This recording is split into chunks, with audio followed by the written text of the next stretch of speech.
Considérée avec retenue aux premières heures de l'enquête, la piste du terrorisme islamiste a pris corps au lendemain de la tragédie de la gare Saint-Charles à Marseille qui a coûté la vie à 2 jeunes femmes de 20 ans et à leur tueur. Tout, dans le mode opératoire, y concourt aux yeux du procureur de la République de Paris, François Molins.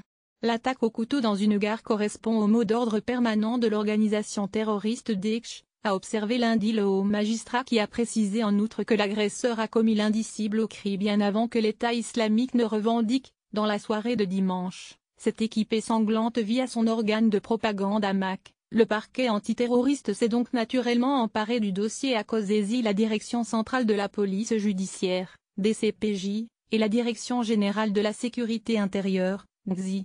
Les deux victimes, Laura et Imran, âgées de 20 ans, étaient respectivement élèves infirmières en 2e année à Lyon et étudiantes en 3e année de médecine à Marseille.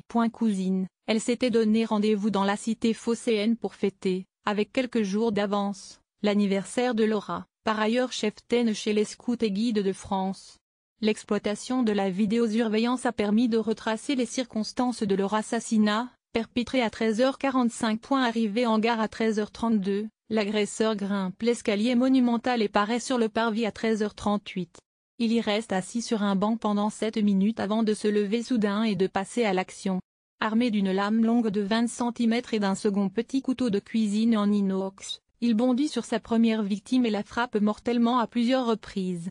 L'homme agit ensuite de manière assez déconcertante et dans la plus totale improvisation. Confirmant le fait étrange évoqué la veille par le ministre de l'Intérieur, François Molins a noté que l'agresseur est d'abord parti en courant après son premier crime, avant de tourner en rond et revenir sur ses pas pour larder de coups la seconde étudiante.